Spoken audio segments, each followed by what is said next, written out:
guys, magandang tanghali sa Maynila, Mindanao o sa buong mundo, labi na sa London Negros Vlog. Magandang gabi o umaga sa inyo dyan.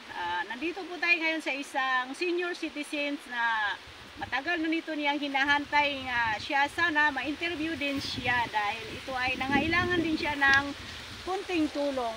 Amin siyang pupuntahan, diba?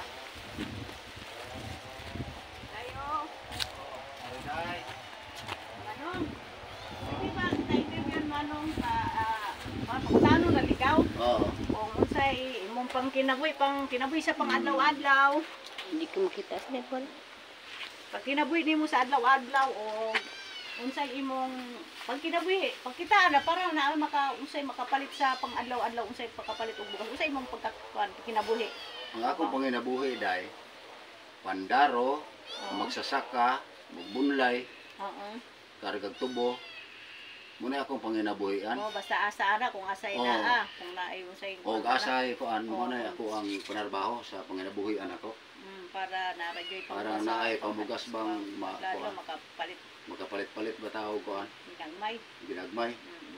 So guys, ito si Manong Mario, ang iyang hanap buhay ito ay mangdamo o magsasaka, mag-harvest ng nyog para lang ito ay makapagbili pangtawid sa pang-araw-araw, makakain lang sa araw-araw kung anong mayroong trabaho o kaya magbunlay siya or mga magol, kung ano yung pwedeng pagkita, basta mayroon kung alin doon sa pagkakitaan yang binanggit nga trabaho para lang mayroon pangrao sa pang-araw-araw, pangailangan sa pamilya nga dahil siya ay isang senior citizen. Kaya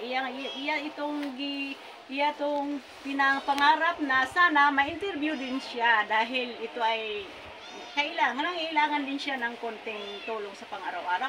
So guys, kung sino man yung mga sponsor na gustong tumulong dito kay Manong Mario ay isa siyang senior citizen at ito po ay hirap din siya sa buhay. At sana magpasalamat kami ng marami sa labi na nito sa London Negros Vlog at pinangunahan nito ni Ma'am Sally Torres with Janre at sa iba pang mga sponsor nga gustong tumulong, magbigay kung ano yung mga sharing na dumating sa inyo at isinishare po dito sa mahirap tulad namin. At sa sana o sino yung may magandang loob na hindi sa boss kalooban yung magbigay ng tulong, kahit kunti yan, amin po yung tatanggapin. At wala po kayong suwasawa, labi na sa London, walang sawang pagsuporta dito sa Negros sa mamahirap. At saludo kami sa inyo ma'am at sa inyong pagtutulong sa dito sa Negros, hindi po kayo nagsasawang tumulong dito sa mahirap nga tulad namin.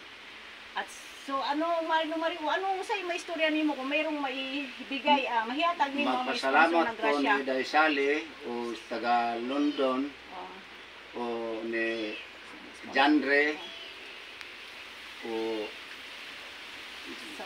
sa uban pang makakatulong nako.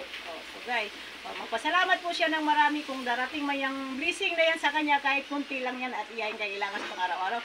So magpasalamat po kami at isa pa, sasabihin ko lang, may sasabi lang ako, yung na-interview noon, mag-antay-antay po tayo. Kasi hindi lang po kayo, marami po kayo. At darating po sa inyo yan, marami lang po kayo, antay-antay yun. Kung mayroon damating sa amin, ihahatid po namin sa inyo yan. So, salamat kami, salamat po sa inyo. At isa lang po din ako tagmisay sa mga senior citizen para ipaalam sa inyo kung ano yung sitwasyon nila o kagalagayan sa buhay nila. Isa pa, isa lang din akong tinutulungan ng gobyerno. Isa lang din po akong mahirap. Marami po salamat sa inyo sa tulong, sa tumutuon sa London Negros Vlog. At pasalamat, God bless all. Salamat po sa inyong lahat. Thank you.